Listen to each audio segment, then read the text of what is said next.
Ayer me encontraba recostado viendo al cielo nocturno y de tanto observar me pregunté, ¿qué son las estrellas en realidad? Si realmente son esferas de gas a millones de kilómetros de nosotros y no cientos de pequeñas luciérnagas pegadas en el cielo. Nosotros, los compañeros de física computacional de la Facultad de Ciencias Físico-Matemático, daremos algunas vueltas alrededor de esta pregunta. Es difícil de imaginar algo que apenas vemos, que no hemos oído, tocado o incluso probado, ¿verdad? Claro que ahora contamos con diferentes equipos que nos han convertido en superhumanos. No que podamos volar o tener sentido arácnido, pero sí ver más allá de nuestros sentidos. Desde siempre, la humanidad ha mirado al cielo en busca de respuestas. Y nuestros antepasados, quienes solo convivían con la naturaleza a través de sus sentidos, han dado todo tipo de respuestas. Si damos una mirada al pasado, nuestros antepasados, los mayas, hicieron observaciones de estrellas, el sol y la luna. Y además de ver esas maravillas del cielo, gracias a que inventaron el cero, tenían un orden de los números y un sistema vigesimal con el que pudieron hacer tablas de registro para predecir eclipses, e incluso un calendario para predecir el tiempo. Pero no fue hasta en la antigua Grecia donde se hicieron los primeros intentos de ver al mundo como un resultado de un proceso natural y no como una obra de dioses. Aristarco de Samos fue el primero en proponer que la Tierra no era el centro del universo, sino que él y los demás planetas giraban alrededor del Sol.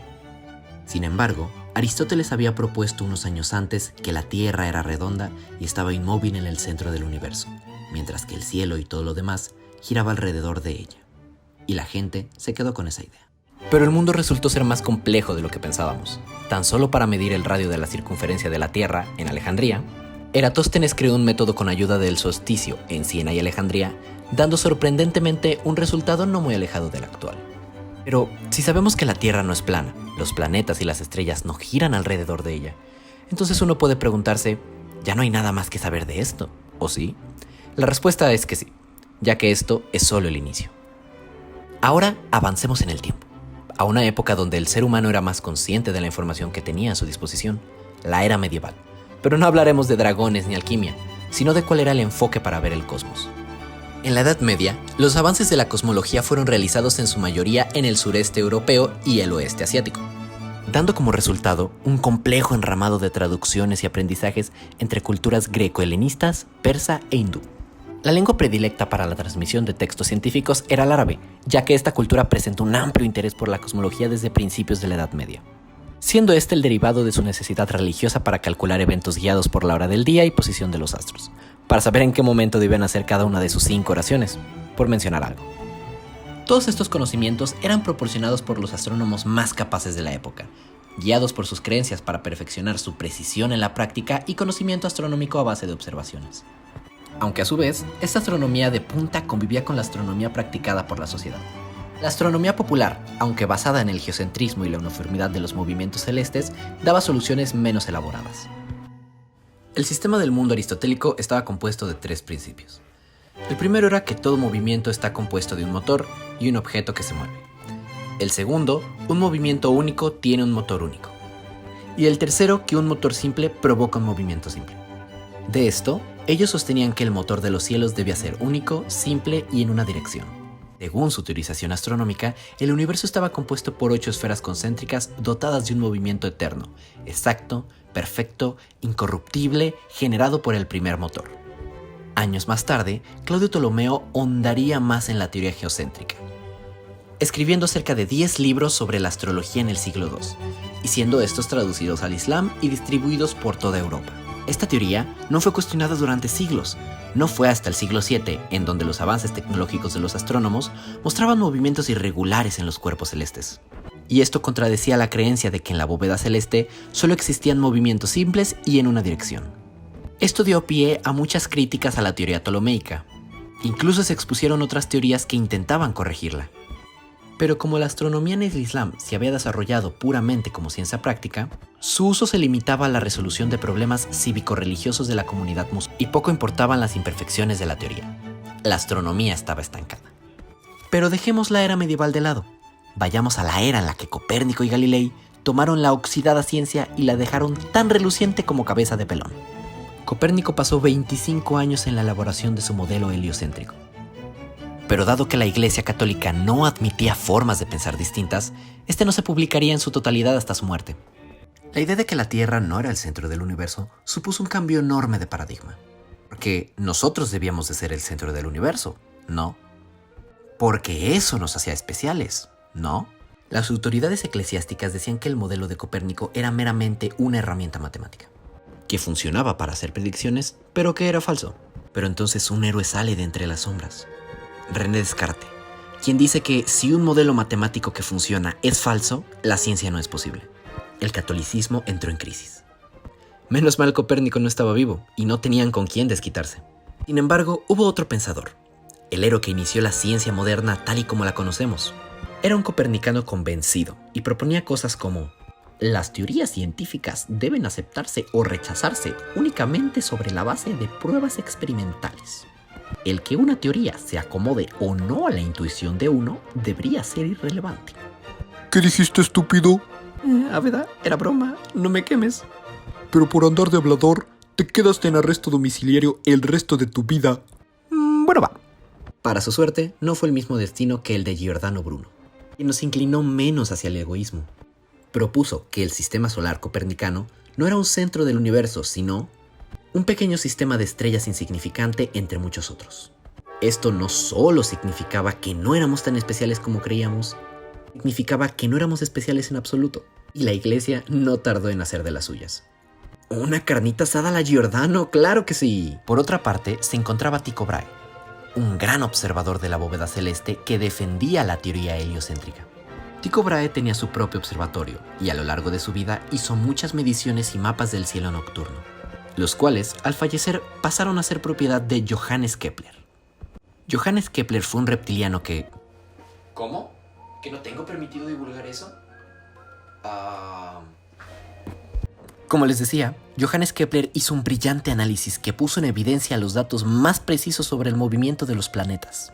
Estos se ajustaban perfectamente a un modelo de órbitas elípticas con el Sol en uno de los focos. También descubrió una regla simple que daba el tiempo exacto que tardaba cada planeta en completar su órbita alrededor del Sol. Kepler no pudo explicar su regla, y aunque le desagradaban aquellos círculos imperfectos, sobreponiéndose a sus prejuicios, aceptó lo que observó. Y aunque pensaba que los planetas eran empujados por ángeles, Kepler postuló 3 leyes que eran astronomía de primera. Pero no fue hasta 1687, con Newton y sus leyes del movimiento, que aparte de explicar las leyes de Kepler con la ley de la gravitación universal, sentaron las bases de la mecánica clásica. Una aproximación increíblemente buena para describir el movimiento de todo lo que vemos. Y en este punto podrías pensar nuevamente, bueno, ahora sí que sabemos todo. Sabemos que somos un puntito de polvo en el universo, y podemos calcular con precisión cómo se mueven los planetas. Tanto fue así que Joseph Le Verrier pudo predecir la existencia de un planeta tomando en cuenta cómo se movían los demás. Puede que no te parezca algo impresionante, pero ten en cuenta que no había computadoras, lo hizo con lápiz y papel. El punto es que, a ojo de buen cubero, todo parecía estar solucionado, ¿verdad?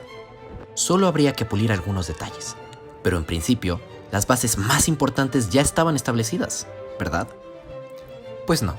Nuevamente, aún habían varias cosas que no tenían sentido. Por ejemplo, la paradoja de Olbers, la cual dice que en un universo infinito y estático no habría un solo rincón oscuro. El cielo nocturno sería brillante. Si hay estrellas infinitas, no deberíamos de poder ver la oscuridad que se observa. O el hecho de que la órbita de Mercurio no encajaba con la ley de gravitación universal. Por alguna razón, los cálculos no concordaban con lo observado. Además, había un problema aún mayor. La luz no se comportaba como se esperaba. Parecía que la dirección del movimiento de la luz no influía en la velocidad. Pequeños desastres que casi nadie tomaba en cuenta. ¿La solución? La relatividad general. Albert Einstein, este genio del siglo XX, únicamente con experimentos mentales, puso sobre la mesa las bases para finalmente entender el universo. Él propuso que el espacio y el tiempo podían verse como un mismo ente, y que la energía y la materia dictaban cómo se comportaba. Y fue gracias a este nuevo enfoque que Edwin Hubble calculó la distancia a la galaxia vecina Andrómeda. Y se dieron cuenta justo de eso mismo. Era una galaxia vecina. Hasta ese momento se pensaba que la Vía Láctea contenía todo el universo. Un golpe más a que somos una pequeñita mota de polvo en este universo gigantesco. Con ayuda de la relatividad general, Hubble no solo fue capaz de medir la distancia a otras galaxias, también determinó que éstas se alejan de nosotros. En un parpadeo, el universo dejó de ser chiquito y estático ahora era infinito y dinámico. ¿Puedes creerlo? El universo no es estático, se expande. Justo ahora lo hace. Y fue justo este resultado el que resolvió la paradoja de Olbers. Como el universo se expande, la luz pierde energía con esa expansión. Es por eso que la luz no llega hasta nosotros. También, gracias a que sabían más finamente cómo la materia y la energía modificaban el espacio-tiempo, pudieron calcular la nueva forma de atracción entre planetas y la órbita de Mercurio ya no era un problema. Ahora, vayamos a décadas recientes, donde Stephen Hawking ha determinado que el universo no es infinito. Debe tener un tamaño definido. Eso sí, no tendría un límite definido. Un poco confuso, ¿no? Veamos un ejemplo para entenderlo mejor. Te invito a pensar lo siguiente. La Tierra es un planeta, y como planeta, sabemos que es finito. Sin embargo, una persona que caminase sobre su superficie nunca alcanzaría el final del camino. Daría vueltas alrededor del globo terrestre una y otra vez, aunque eventualmente se daría cuenta de que está pasando por el mismo lugar. Análogamente, Hawking propuso que el universo podría ser algo similar. No tendría una extensión infinita, pero sí un límite. Sin embargo, es algo difícil de comprobar. El universo se expande más rápido que la velocidad de la luz, así que no podemos viajar lo suficientemente rápido como para poder recorrer el universo y volver a un punto de partida. La expansión nos ganaría siempre. Pero gracias a la cosmología ya tenemos algunas respuestas. Quizá no sean tan completas como nos gustaría, pero son un recordatorio de que estamos avanzando en uno de los campos más complicados de la astronomía. Ahora hemos llegado a la cosmología moderna, el presente, cada vez más cerca de nuevos y complejos descubrimientos. Todo esto se ha descubierto gracias a la curiosidad e inteligencia de muchas personas que a lo largo de nuestra historia se han atrevido a retar el conocimiento actual. Hay que agradecerles. Y ahora, toca ver qué cosas locas nos depara el futuro. Gracias por ver y hasta luego.